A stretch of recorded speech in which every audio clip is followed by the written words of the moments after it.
Hi everyone, it's Jackie at Spare Room Studio. I'm back to do part 3 of this page called Starcatcher, and it is in Moonlight Mischief by R.J. Hampson. It's a couple of days later. I don't normally like to take so long in between finishing pages, but life has got in the way this week. So I'm back today to finish it. I'll just show you quickly before I get started that this is how the bleeding ended up, or the watercolour-y effects. So I've got some interesting, I hope the camera will focus. Got some interesting effects there in the background. It also bled through onto lots of other things that it shouldn't have. And I will show you again that that is the blotter sheet. The blotter sheet got quite saturated as well. So that's the blotter sheet, and that is the back of the page. Very crinkly. So obviously if that was a double-sided book, then you'd have to really seriously think about working this way, but it isn't, so therefore it's a perfect example for playing as far as I'm concerned. And today I'm going to finish it off by using coloured pencils and acrylic paint pen and jelly roll pens and that sort of thing. So just to recap what I did use, I used Crayola Super Tips, Crayola Pip Squeaks and Crayola Click retractable markers. And that's what has been used to get to that point. And then I'm going to use some Jelly Roll Metallic, some Jelly Roll Glaze maybe. We'll see how that goes. I've got them with me. I'm definitely going to be using this acrylic paint pen, which is white. It's a Montmartre brand.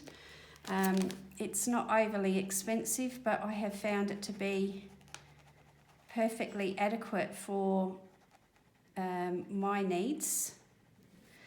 And what I'm going to do is just do a layer of that and let it dry, because this background bled over the lines and into this area quite strongly, or dark, however you'd like to describe it, darkly. But I'm quite comfortable with that because I know that the acrylic paint pen will cover a certain amount up, and what it doesn't cover up I will just work with. You know, there are other types of pens as well that can be brought in. The moon itself does not have to be completely white to my thinking, so we'll work with whatever happens. The blue may give the white a grey undertone or tint, which, you know, for the moon is okay for shadows. So whatever happens, I'm going to go with it. I'm not going to be upset by it or disappointed, because I purely set out to do this as an experimental page. Now that was the fine point. This is the bullet or broad point, and that works much more like a marker pen for a more solid or opaque, I guess, coverage.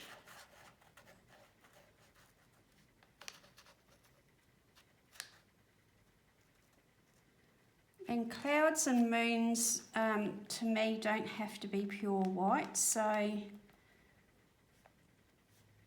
you know, we'll adapt and we'll go with it.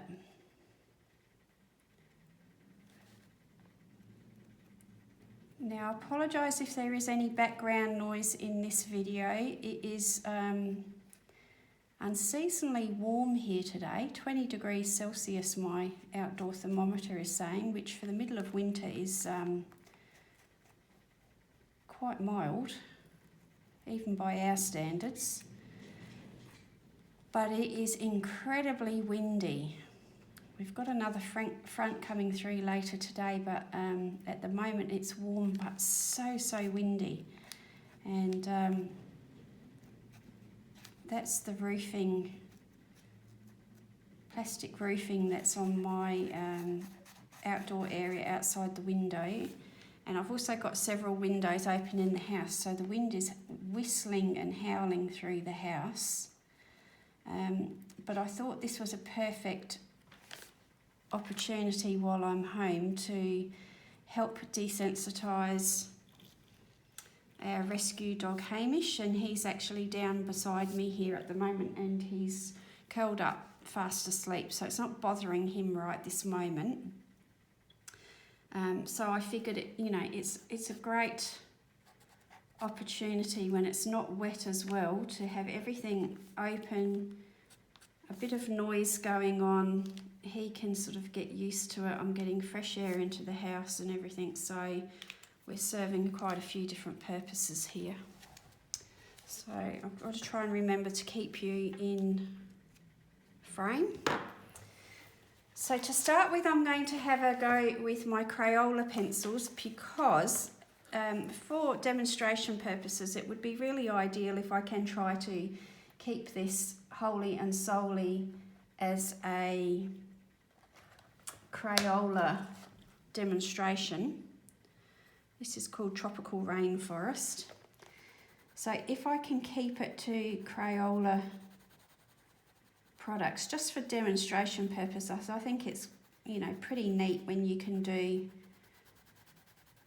a full page with one product,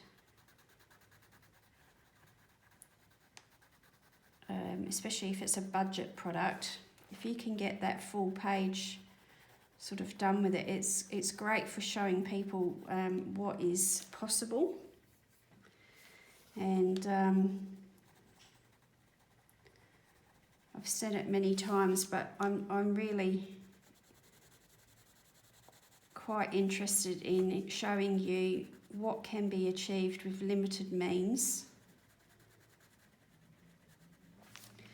Sometimes it just requires a little bit of extra thought, a little bit of experimentation.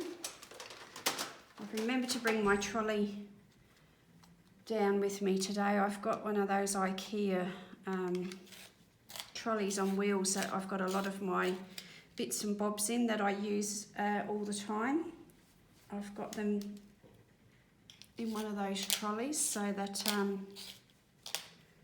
they're close to hand. Unfortunately, this pencil is one of those ones that's not quite centered well, and it is not sharpening. Let's give it another go before I give up on it.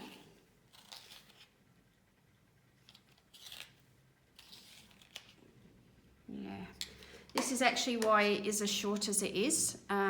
It has broken a lot in the past, so I'm going to give up on that one. We'll go for green instead.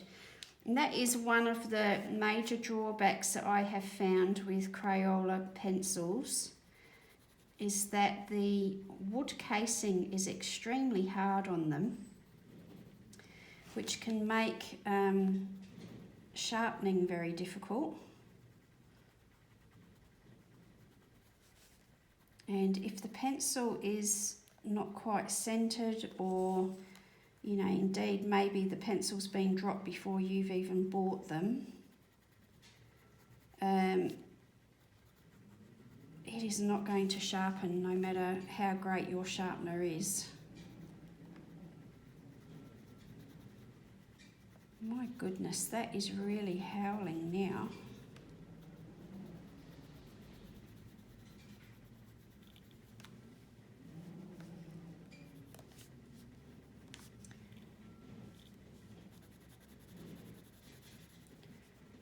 And I'm really proud to say that Hamish is awake and he's looking, but he's not acting overly stressed at the moment, so he's being a really good boy.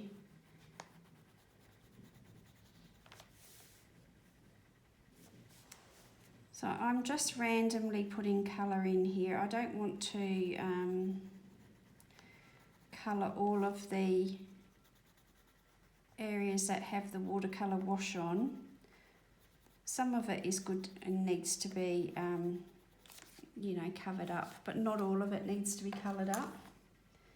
Not coloured up, sorry, I can't get my words out today. Covered up.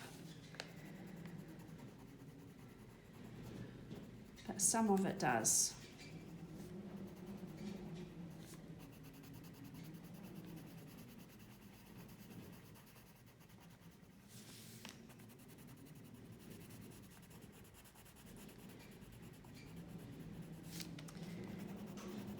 Okay, I might have to go and shut one of those windows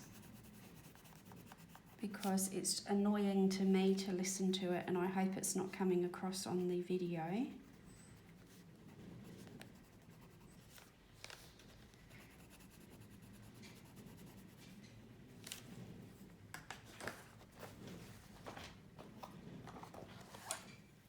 This one is dark chocolate.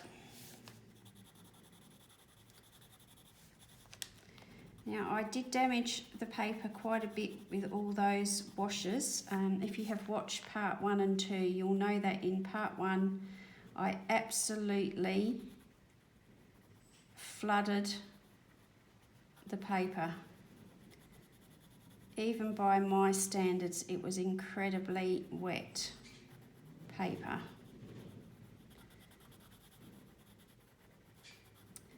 And it has dried quite wrinkly and crinkly, and some areas of the paper seem quite thin. What happens is when the paper is wet like that, to the extent that I did, basically the fibres in the paper expand and stretch, and they don't contract and go back to the shape they were, and that's why you get such obvious wrinkles and crinkling, is because depending on how much water is on the paper, you know, the different parts of the paper have been put under different amounts of stress, and it's never will go back to what it was when it dries, because it's not watercolour paper. And even watercolour paper can only be put under so much stress and, you know, bad management before it reacts as well. And so the paper can never go back to what it was before that water has made it all expand. If you think about, you know, wood with particle board and so on, when there's been a flood, once that water has got in there and made all those fibres expand, it just can't go back to what it was. So,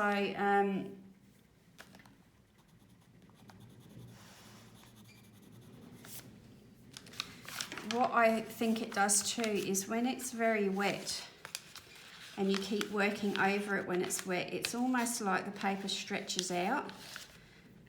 This is the best way I can describe it anyway, and so you get some quite thin feeling areas as well, where you've almost gone through it and made a hole.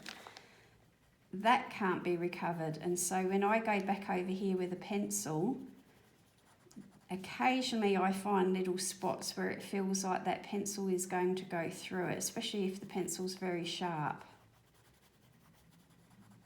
But when I feel that, I just pull back the pressure a little bit.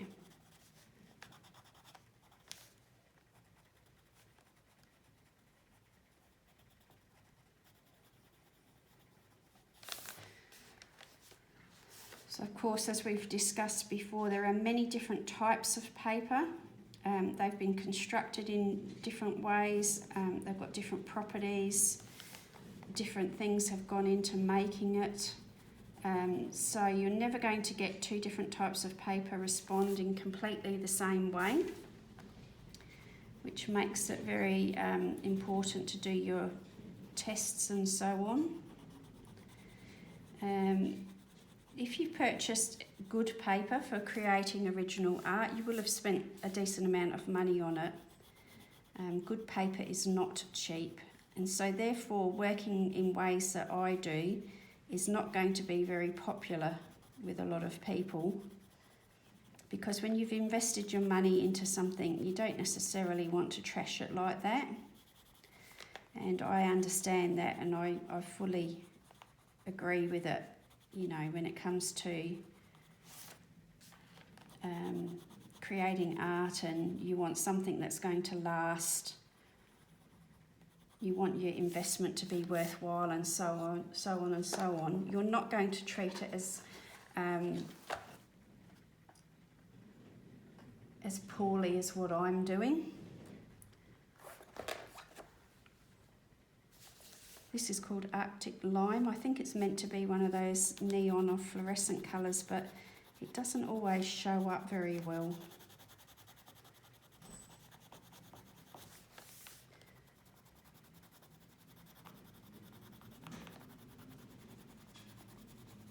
So what I'm doing here with the pencil too, when I'm pressing so hard and burnishing with it, I'm stretching that further out, paper even further out, with the very pressure that I'm adding with the pencils.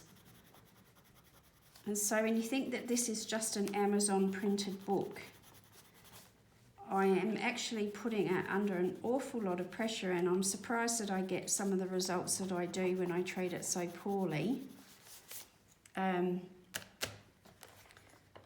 But as I have mentioned to you, I accept that, you know, the damage that's here is part of me getting the result that I'm getting. Could I get the same result in other ways? Maybe. Would I get the same amount of enjoyment or satisfaction out of working in those other ways? I don't know. I'm enjoying this. You know, so in the end, it's all worth it to me. So just keep some of those things in mind when you're working in your own books.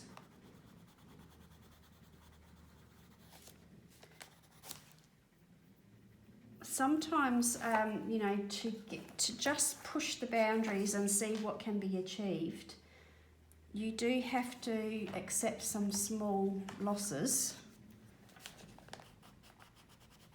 And you may never work in that way again, but at least you've tried it and you can say, no, it's not for me. You know, I gave it a go, but it's not for me.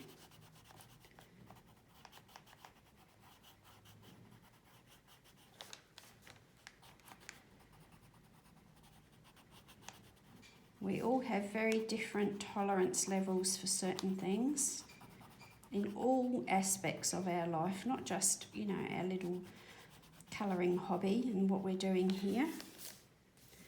But in the whole of life, we all have very different tolerance levels for things. So if you just think about it in those terms, you know, like it's just not for you, well that's okay. Right, so keep going. So what I've done there is, hopefully, I'll see if I can just look in the camera. I've strengthened up some of the colour there. We're going to move on to the figures next.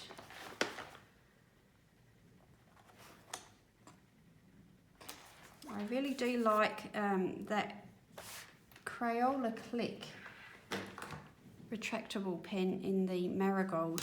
It's really a lovely yellow. Now I'm going to have to be very careful here because I'm not sure if that's going to show up, but I have almost gone through the paper there, so that's not going to tolerate much in the way of pencil being put on there. That is mango and it's not making much impact, so I'm going to change to orange.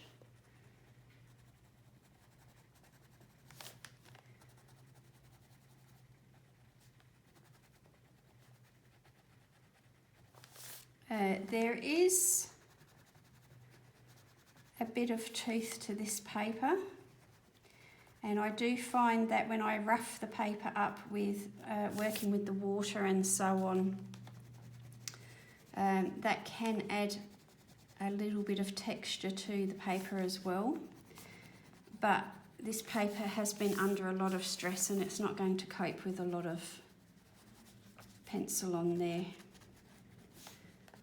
So if yours is the same, if you're having a go at this sort of thing and yours is the same and you feel like it's really struggling there, come back to your marker, and your marker's going to add some colour in much quicker and with far less stress than what that hard pencil was doing.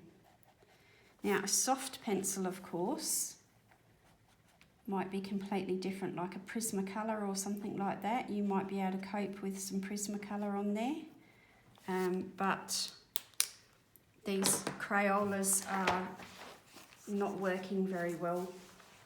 So I'm going to put those aside, and I'm going to get out my Artex pencil case that has Prismacolors and all sorts in there. So we'll use a little bit of Prismacolor. This one is actually called Spanish Orange.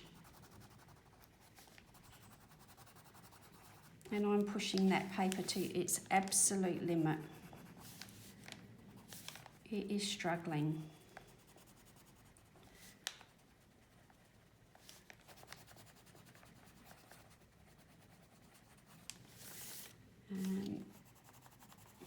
We won't put too much on there. I just need to try and blend in this sea colour here a little bit. Sorry, not sea, sky colour. I missed that little section in there.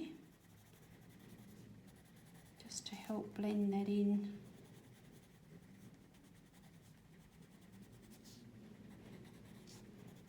We'll add it in a little bit more than just that one section. Now the colours have actually started to separate quite nicely with those pipsqueaks. I used, I think it was 3 colours in the end, wasn't it? 3 different, well, two blues and a plum. And they've actually blended and sort of separated quite nicely. Just please excuse me one moment while I just shut that door properly.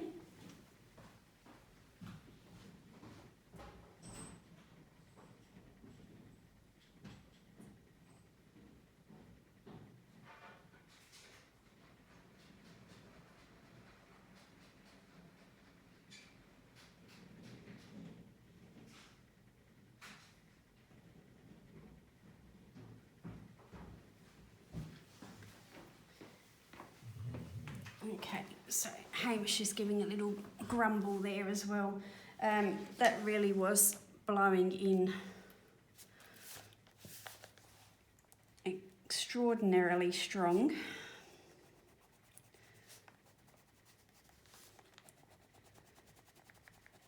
So now I'll just use a little bit of white. I just need to reinstate a few light and dark details because it's lost some of that.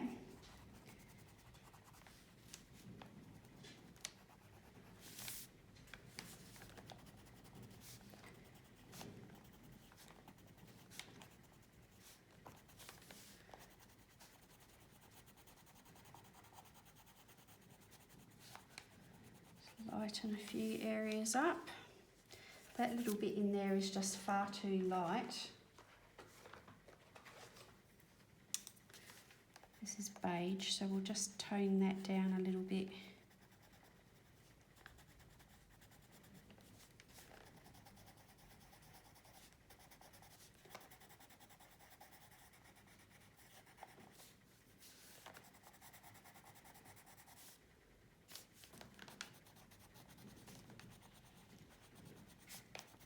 So what I've done here is I've implied that the outer side of the flipper is very colourful here, but the inner part of the flipper is all one colour.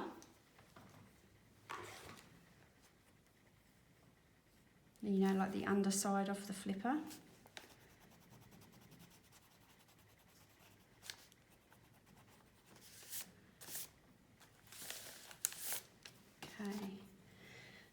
This violet, I'm just going to add a little bit in with a very sort of darker, deeper shadowy areas.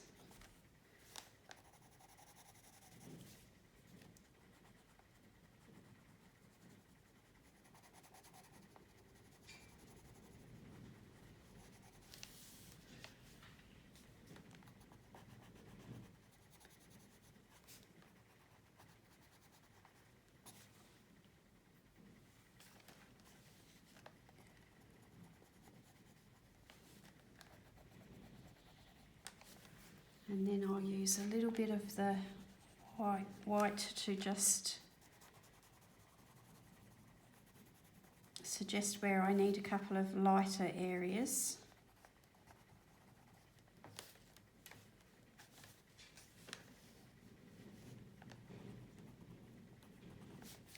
I'm not really needing a lot of pencil, I don't think. Let's look for some teal.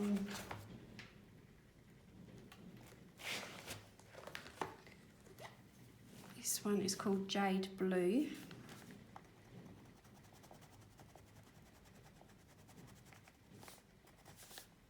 And I've got Light Aqua. They are both from the Artex range. The Artex are, I feel like they're not so soft as a Prismacolor, but they're definitely not as hard as a Crayola. And so the paper is still able to cope with a little bit of that.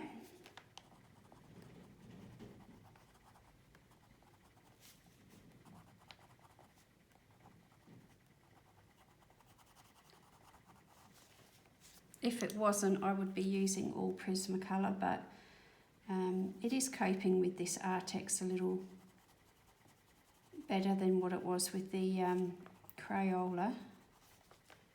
It's a shame we couldn't keep it all to that one product range, but in the end you just use whatever works. You don't have to stick to one brand.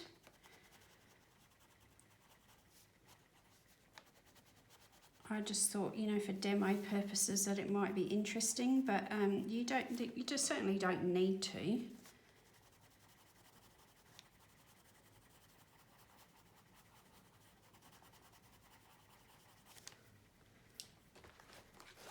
And now I've brought in that chartreuse green just to blend that.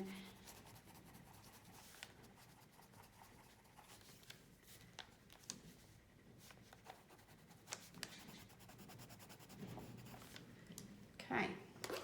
Got a few details on there that are going to need some metallics. We need to do some skin colours. And I think I'll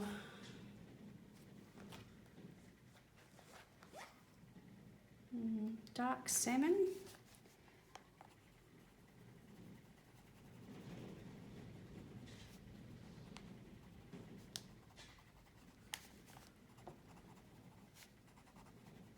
It's not really like any skin tone that I've ever met.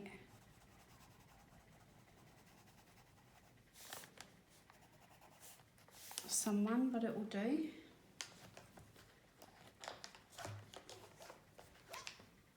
And this is Bavarian Cream.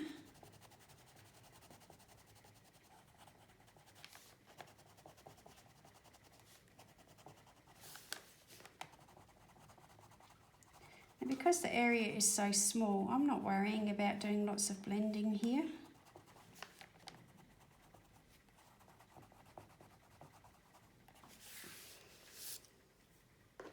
And we know they're figures or they're children, so, I don't need to draw every detail in there for that to be completely believable. Let's do like he's got a little leather strap around his wrists.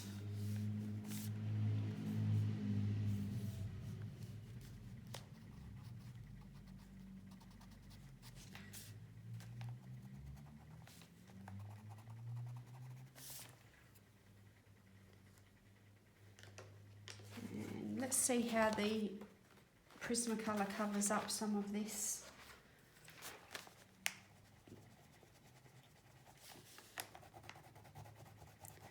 Going over the top of the acrylic paint pen.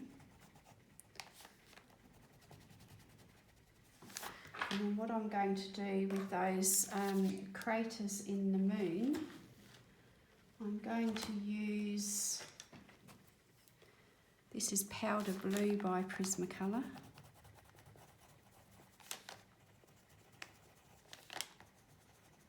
Use that in a couple of them. And this one is Sky Blue Light.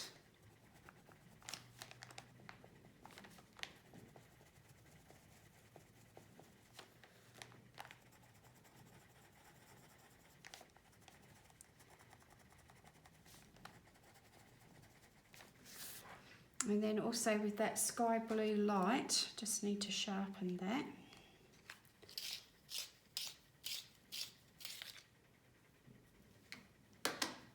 I'm going to just help blend in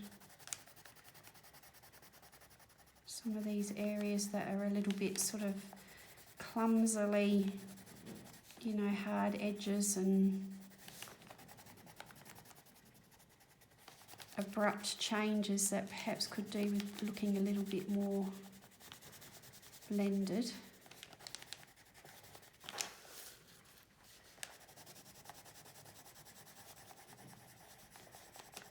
But I certainly don't want to cover up some of those nice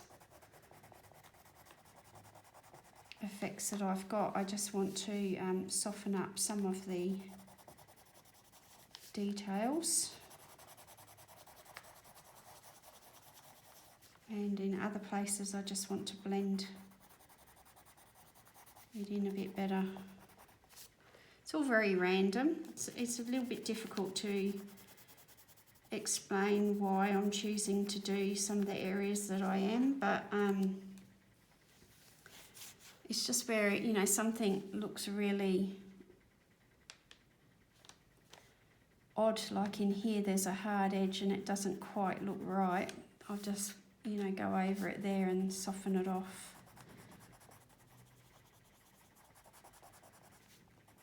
And it was a little bit dark around where I did those feathers, so we'll just lighten that off a little bit.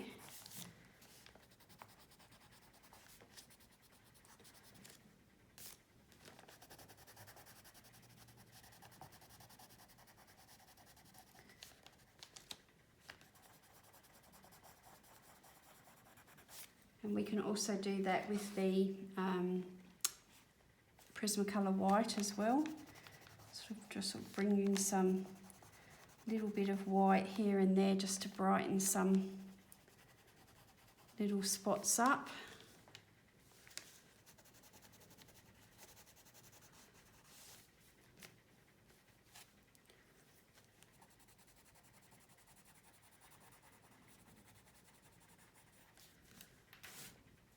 Okay, so that's that bit done. And also there's really no rhyme or reason to the way that I jump about either. I just, you know, when a bit jumps out to me that looks obvious and wrong,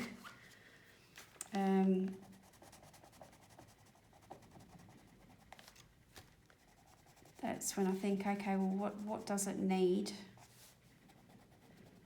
So I'm just putting a little bit of green in there too, just to stop it all being all too much of a muchness.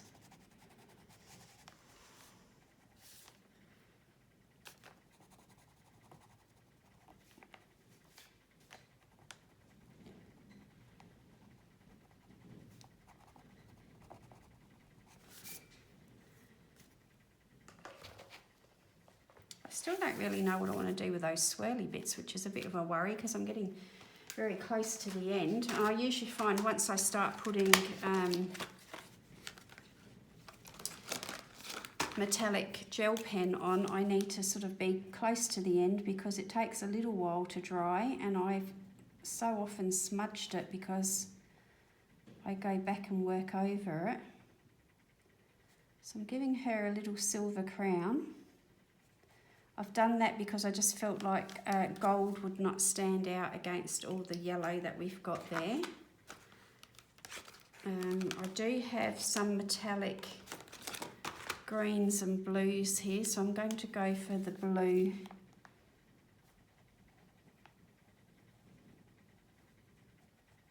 For this little detail thing on her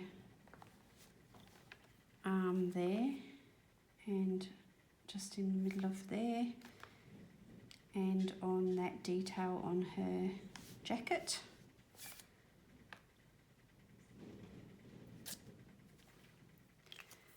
I also want the silver for the clasps, just because I think there's enough yellow in there. I don't really want to bring the gold back. And he's got one on his bag there.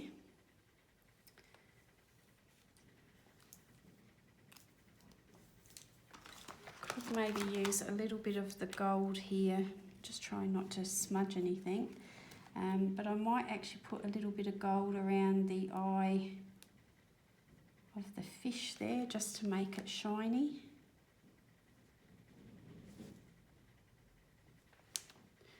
And I'm going to put some gold on the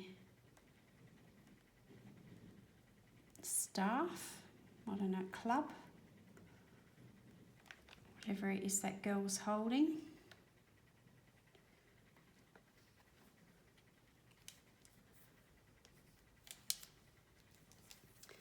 I think I'll turn this star here into a silver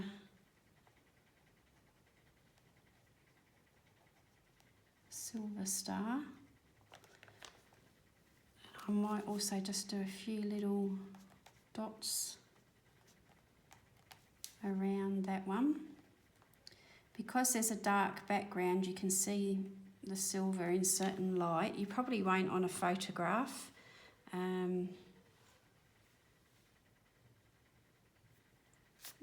But I can see it in the book there.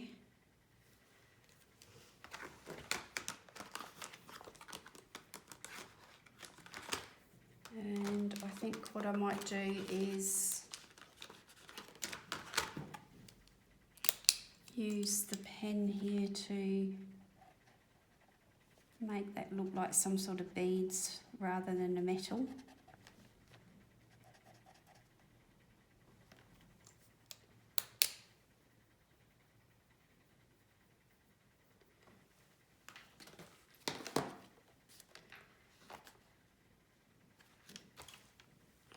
I'm going to use this again.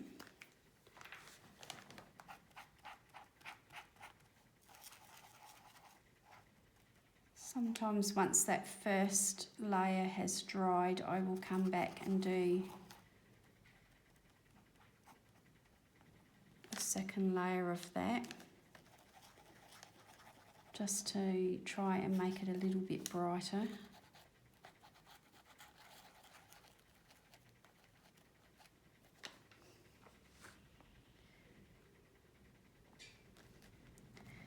Now I know some people like to go around all the lines and disguise the black lines, but I feel like that's a real personal preference thing, and while I like the look of it, I'm much too lazy and impatient to sit there and do all of that. Plus, I don't always do a very neat job of it, so I'm quite happy to leave the black lines of the artist's work showing a lot of the time. So these swells, I still don't, I think maybe a pale blue. I'm trying to put that in there. I don't know why I'm trying to put that in there. Pale blue or a pale lilac maybe? What have I got in the Prismacolor? I've got this grey to lavender here. You can see I bought this one not so long ago as open stock, and it's already starting to split here along the join in the barrel. And these have been kept in a pencil case like this since I bought them. They're in the house all the time. I don't take them out into hot or cold places. So the temperatures, you know, it's not changing wildly. And yet I quite often get barrels that do that. And they're not even the same batch of pencils a lot of the time. There could be years in between me buying them, and I still keep getting that problem.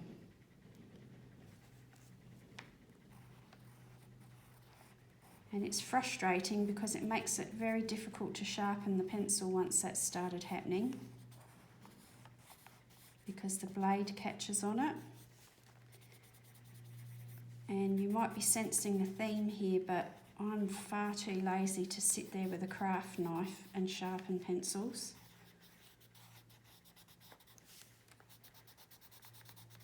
My colouring time is for colouring, not sharpening time.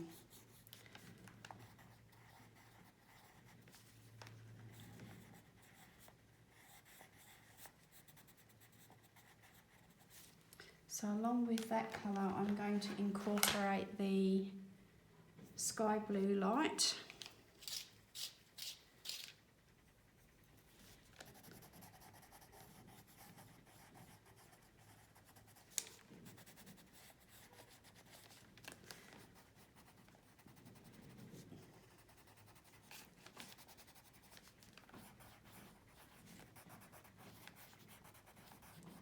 And I'll just show you what I do with pencils sometimes. I don't do this every time I use pencils, but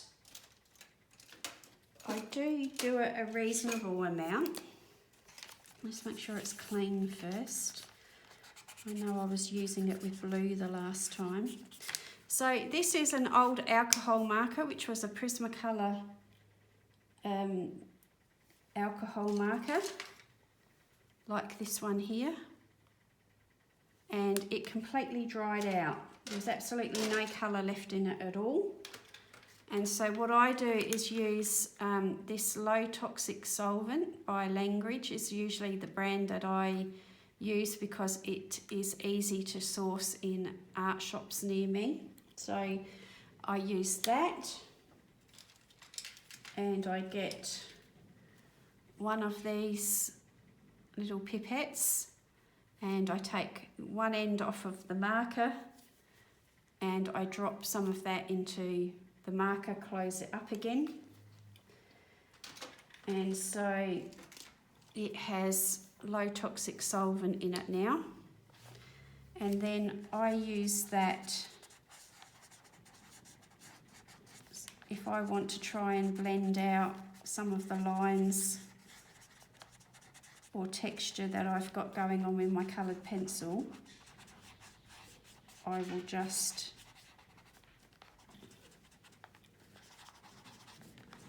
quickly blend it out with that.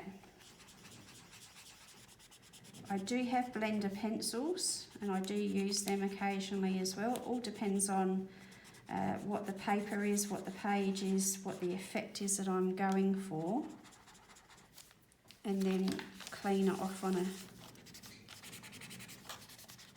scrap page after you've done it. But it works brilliantly with Crayola pencil.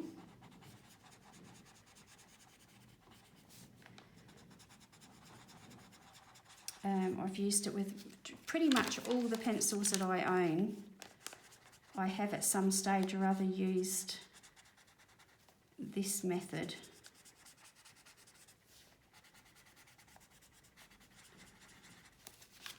And I just keep cleaning it off in between because it does pick up some of the colour.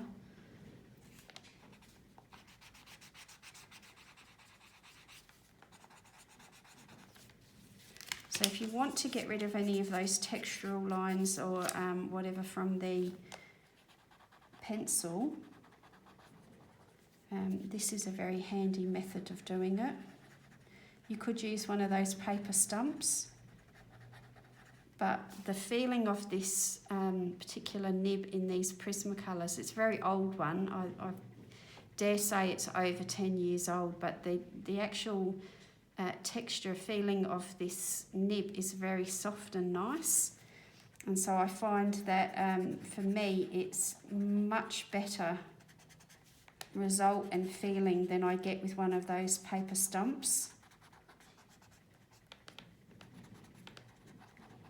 But it is a similar concept, and of course if you don't have a paper stump you can also use a Q-tip or cotton bud.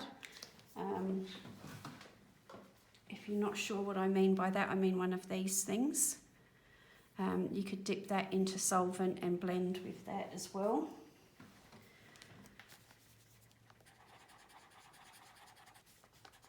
So there's lots of ways to use all these different products. The best time to play with it, of course, is when you've got a page that's not working out how you want, and you might be going to abandon it anyway, or in a sketchbook, playing in a sketchbook with your own drawings if you like to draw.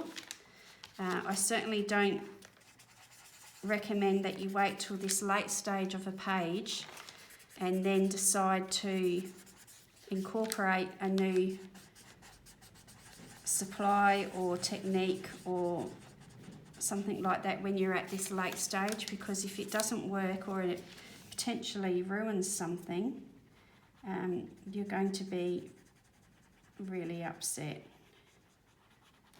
You feel like you've put all that work into something and then you ruin it at the end, or you just get a result at the end that, you know, it's not beneficial, then it can be really upsetting. So I'm just going to bring a bit of extra colour variation for the greens in here because that just looked a bit flat. Then I've got some, looks like leather cord to me is what I'm interpreting it as, but I'm going to use this very warm grey here that's a Jazz Art grey. So at this point what I do is, because I've got several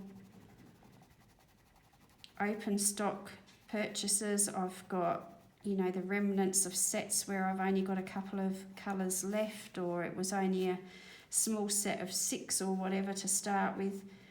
I've got all sorts of random pencils in this case, so at this point of the proceedings, I just grab whatever I think is going to be the right colour. I don't care about what set it's coming from. And I jump from one to the other, just, you know, just so I get the right colour. And it's such tiny little areas that I'm using it in, it really doesn't matter.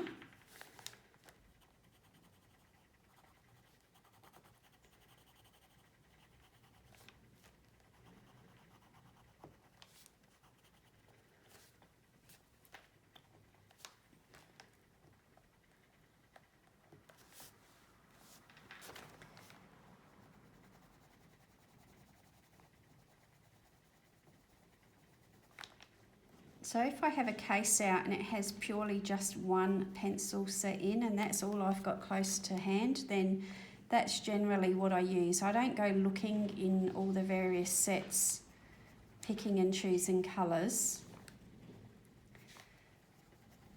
But when I've got a case like this one where there is several in one case, or I have, you know, several to close to hand, I will jump about a little bit and get whatever colour suits me at the time, but as a matter of course I don't tend to do that normally.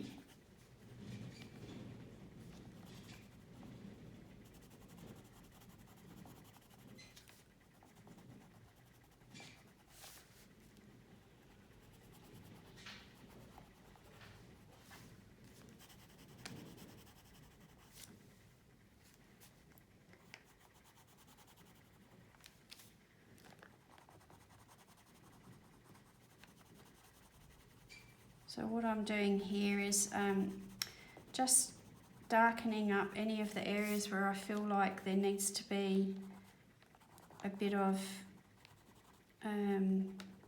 bringing the figures and the subject matter forward from the background a little bit.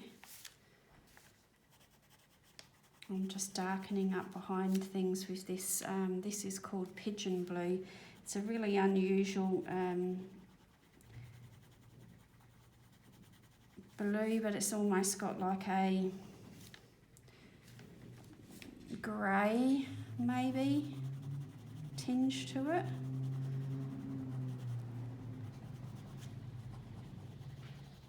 Like when you look at it, it doesn't necessarily strike you as like, oh, that's blue. It's one of those indeterminate colours, which makes it really handy for sort of shadows and just like bringing these things forward a little bit.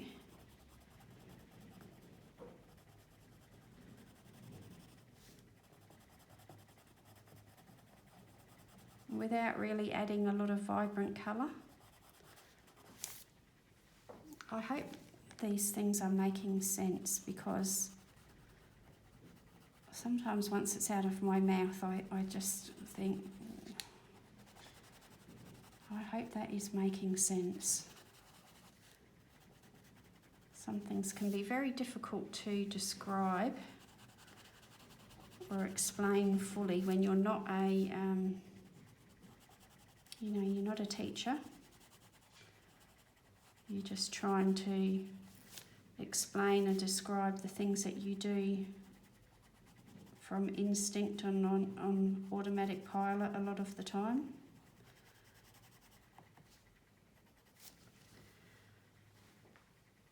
So I think that's pretty much how I'm going to leave this. So, oh my goodness, it's been nearly an hour I've been wittering on here with this last piece, so I didn't intend for this to take so long.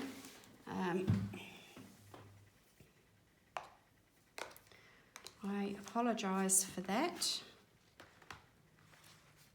I think there's just one area here where I've missed on a sleeve that needs that colour brought back in.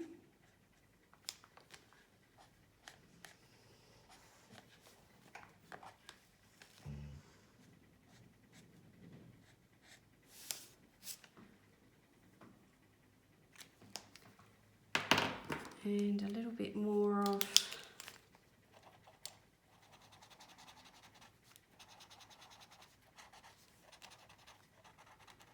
that colour into there.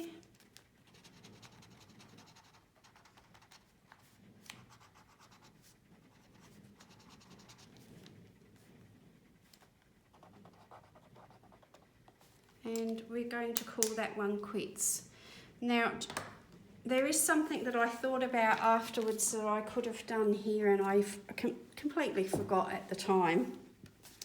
But if you're planning to do something like this, you can mask off around the edges of your page with washi tape, and then carefully lift the washi tape out, and you're going to get a nice neat edge around there.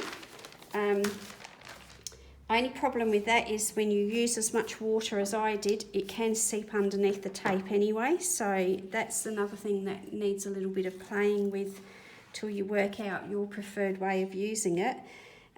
But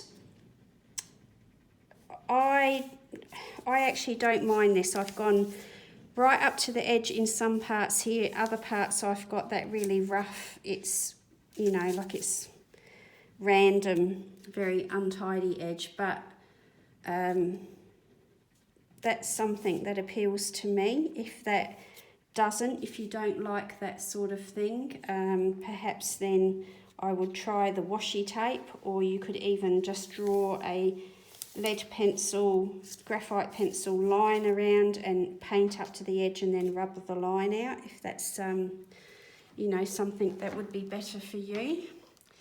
I've just had a look at that through my camera screen, and I think that that has ended up quite bland. So you know, I can put in some more white back into there.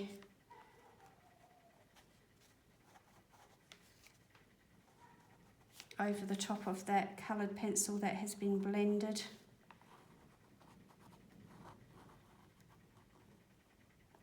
So there's always that element of toing and froing. When you think that you're done with something and you walk away and then you come back and look at the page, sometimes there's something jumps out at you, other times it doesn't, and you know that you're happy and that you're done.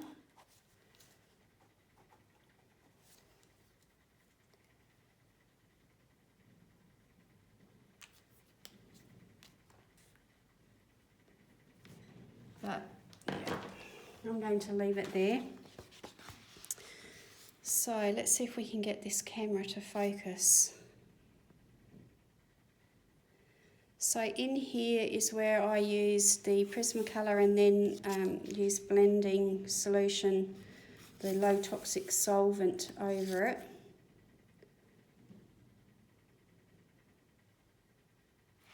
This has had all sorts on it now. It's had the various markers, it's had coloured pencil. Might even, you know, there could be a touch of gold or something put onto those. Or maybe even a little bit of glaze pen maybe on there. That's what I might do. So these are the fun sort of watery effects that I do like to have somewhere in my page. And you can see that the blue had over bled the line there and is in the orange parts of the fish, but I'm okay with that. That doesn't bother me. The same with the hat. Unless you get really close to it, you're not really seeing that.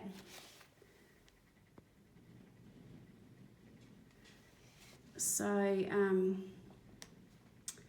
I will call that done. So if you've watched the 3 parts and you've watched right to the end with me, thank you so much for watching. It's really greatly appreciated.